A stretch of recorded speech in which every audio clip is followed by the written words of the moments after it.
Good morning student CBSE class 9 chapter 5 the fundamental unit of life. तो इसके अंदर हम किसका डिटेल पढ़ रहे थे? सेल के बारे में पढ़ रहे थे। किसके बारे में पढ़ रहे थे? सेल के बारे में पढ़ रहे थे।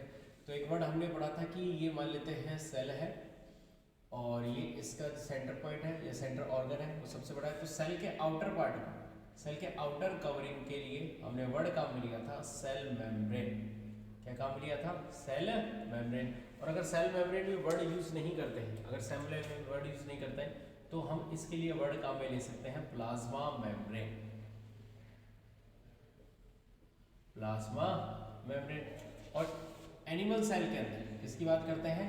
एनिमल सेल के अंदर जो सबसे बड़ा सेंटर में, एनिमल सेल में सेंटर में जो सबसे बड़ा ऑर्गन होता है, जो सबसे बड़ा ऑर्गन होता है उसे ही कहते हैं न्यूक्लियस। क्या कहते हैं? न्यूक्लियस कहते हैं। अब सेल के डेवलपमेंट के बेस पर, विकास के आधार पर, डेवलपमेंट के बेस पर सेल को दो भागों में बांट दिया। जैसे एक हुआ प्रोकैरियोटिक, एक सेल का टाइप क्या हुआ? प्रोकैरियोटिक। दूसरा हुआ यूकैरियोटिक। दूसरा क्या हुआ? यूकैरियोटिक। ठीक है, डेवलपमेंट के आधार पर, विकास के आधार पर सेल्स को दो भागों में बांट दिया, प्रोकैरियोटिक हो गए। अब प्रोकैरियोटिक शब्द को समझते हैं। ये हुआ प्रो और इसको हमने इसमें ब्रेक कर दिया कैरी ऑन में। प्रो को अगर इंग्लिश में लेकर हम चलेंगे तो आएगा प्रिमिटिव, और प्रिमिटिव का जो अर्थ होता है वो होता है अनडेवलप्ड।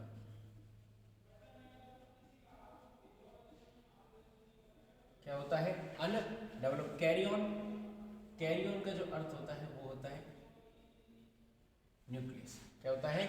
न्यूक्लियस। अब यूकैरियोटिक को तोड़कर चलते हैं।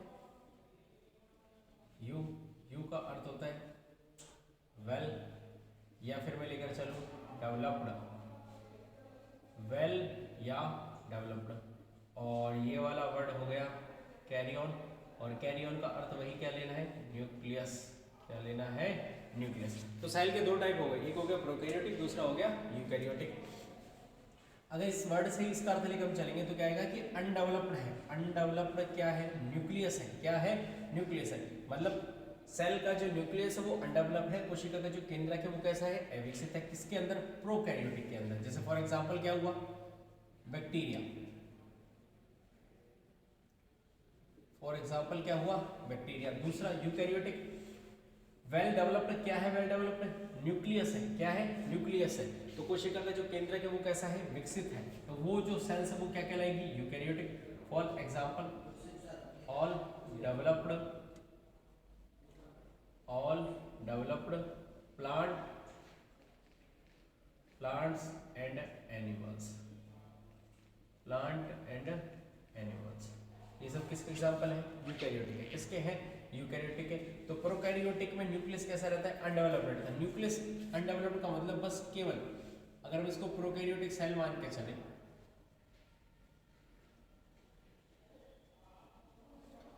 अगर ये प्रोकैरियोटिक सेल मान के चले तो इसके सेंटर में सिर्फ एक ऐसे जेनेटिक मटेरियल पाया जाएगा। ठीक है, कोई मेम्ब्रेन नहीं पाई जाएगी, कोई मेम्ब्रेन नहीं पाई, सिर्फ एक लास्ट की मेम्ब्रेन, आउटर कवरिंग, और ऐसे जेनेटिक मटेरियल पाया जाएगा जिसके बाहर कोई मेम्ब्रेन नहीं पाई जाएगी। इसे ही कहते हैं अनडेवलप्ड न्यूक्लियस। इसे ही कहते हैं अनडेवलप्ड न्यूक्लियस। ये होता है प्रोकैरियोट में। किसमें होता है?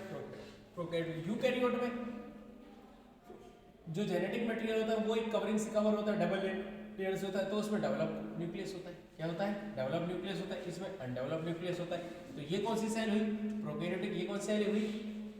यूकैरियोटिक। अब एक वर्ड आता है साइटोप्लाज्म। साइटोप्लाज्म। साइटोप्लाज्म वर्ड को अगर हम दो भागों में बांटते हैं, एक आता है साइटो और एक आता है प्लाज्म। क्या आता है? प्लाज्म। तो साइटो वर्ड जहां भी आ जाएगा उसका जो हम अर्थ लेकर चलेंगे, साइटो का अर्थ हमको लेना है सेल। क्या लेना है? सेल। जैसे for example cytology. Cytology cell की स्टडी को, सेल की स्टडी को क्या कहा जाता है? साइटोलॉजी।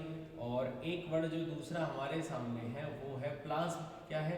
प्लाज्म। तो प्लाज्म वर्ड जहां भी आ जाए उसका अर्थ क्या लेकर चलेंगे? फ्लूइड। क्या लेकर चलेंगे? फ्लूइड। तो ये हो गई सेल, ये इसके अंदर हमने भर दिया, ये तो हो गया न्यूक्लियस, और ये हमने भर दिया इसके अंदर साइटोप्लाज्म। क्या भर दिया? साइटोप्लाज्म। कोशिका के अंदर जो द्रव होता है उसे साइटोप्लाज्म कहते हैं। अब इस साइटोप्लाज्म के ही अंदर, इस द्रव के अंदर ही कई कोशिकाएं होंगी, जैसे कई सेल ऑर्गेनेल्स होगी, जैसे राइबोसोम होगा, इसके अंदर ही माइटोकॉन्ड्रिया होगा, राइबोसोम इसी के अंदर होगा, माइटोकॉन्ड्रिया इसी के अंदर होगा, गोल्जी बॉडी या गोल्जी अपरेटस भी इसी के अंदर होगा, गोल्जी बॉडी इसके अंदर होगा, एंडोप्लाज्मिक रेटिकुलम, एंडोप्लाज्मिक रेटिकुलम जिसके दो टाइप होते हैं, एंडोप्लाज्मिक रेटिकुलम के दो टाइप होते हैं, एक टाइप होता है रफ, क्या होता है? रफ, और दूसरा टाइप होता है smooth, smooth endoplasmic reticulum, rough endoplasmic reticulum. इसी के अंदर एक नया सेल ऑर्गेनेल्स पाया जाएगा जिसे कहेंगे हम राइबोसोम हो गया, ठीक है, माइटोकॉन्ड्रिया हो गया, राइबोसोम हो गया, गोल्जी बॉडी हो गया, और जिसे हम सोसाइटल बैग ऑफ सेल कहते हैं लाइसोसोम। क्या मिलेगा हमें? लाइसोसोम। ये सारे जो अंग हैं, ये सारे जो ऑर्गन्स हैं वो इस साइटोप्लाज्म के अंदर ही रहते हैं। किसके अंदर रहते हैं? साइटोप्लाज्म के अंदर ही रहते हैं। फोटोसिंथेसिस, फोटोसिंथेसिस, फोटोसिंथेसिस वर्ड को तोड़ते हैं पहले। तो एक वर्ड निकल कर आता है फोटो, और दूसरा वर्ड निकल कर आता है सिंथेसिस। क्या निकल कर आता है? सिंथेसिस। फोटो वर्ड जहां भी आ जाएगा उसका जो हम अर्थ लेकर चलेंगे वो लेकर चलेंगे लाइट, लाइट का मतलब प्रकाश, लाइट का मतलब प्रकाश। और सिंथेसिस वर्ड जहां भी आ जाएगा तो उसका अर्थ हम क्या लेकर चलेंगे? फॉर्मेशन। क्या लेकर चलेंगे? फॉर्मेशन। फॉर्मेशन मतलब निर्माण करना, संश्लेषण करना। तो प्लांट जब अपने फूड का फॉर्मेशन करते हैं उस प्रोसेस को कहते हैं फोटोसिंथेसिस, हिंदी में कहते हैं प्रकाश संश्लेषण। क्या कहते हैं? प्रकाश संश्लेषण। फोटोसिंथेसिस का जो प्रोसेस होता है उसके लिए एक ऑर्गन होना जरूरी है प्लांट सेल में,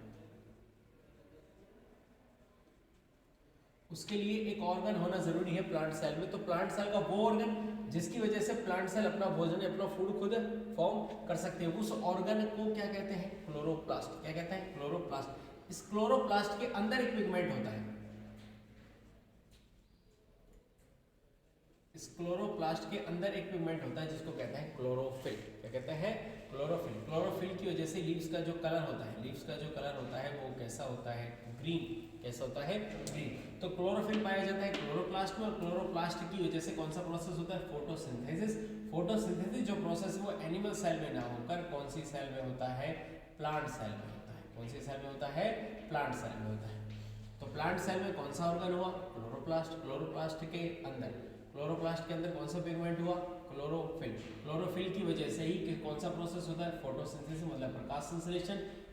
इट मींस जो प्लांट्स होते हैं वो सनलाइट, कार्बन डाइऑक्साइड और वाटर की हेल्प से, वाटर की हेल्प से फूड का फॉर्मेशन कर लेते हैं। यही प्रोसेस कहलाता है फोटोसिंथेसिस। तो ये तो हमारी कौन सी सेल हुई थी? एक हुई थी प्रोकैरियोटिक, दूसरी कौन सी हुई थी? यूकैरियोटिक। प्रोकैरियोटिक के अंदर न्यूक्लियस अनडेवलप्ड होता है। न्यूक्लियस अनडेवलप्ड का मतलब, जैसे अगर हम सेल का एग्जांपल लेकर चले तो क्या हुआ? बैक्टीरिया। इसके अंदर जेनेटिक मटेरियल पाया जाएगा, लेकिन वो जेनेटिक मटेरियल किसी मेम्ब्रेन से कवर नहीं होगा, किसी मेम्ब्रेन से कवर नहीं होगा, ठीक है। जबकि यूकैरियोटिक सेल में जो जेनेटिक मटेरियल होता है, यूकैरियोटिक सेल में जो जेनेटिक मटेरियल होता है वही मेम्ब्रेन से कवर होता है। और इस न्यूक्लियस के अंदर ही, अगर यूकैरियोटिक सेल के न्यूक्लियस की बात करें तो इस न्यूक्लियस के अंदर ही ऐसे थ्रेड जैसी स्ट्रक्चर पाई जाती है। यूकैरियोटिक सेल के न्यूक्लियस के अंदर थ्रेड जैसी जो स्ट्रक्चर पाई जाती है उसे कहते हैं क्रोमैटिन फाइबर, उसे कहते हैं क्रोमैटिन फाइबर। ये क्रोमैटिन फाइबर ही सेल डिवीजन के टाइम, ये क्रोमैटिन फाइबर ही सेल डिवीजन के टाइम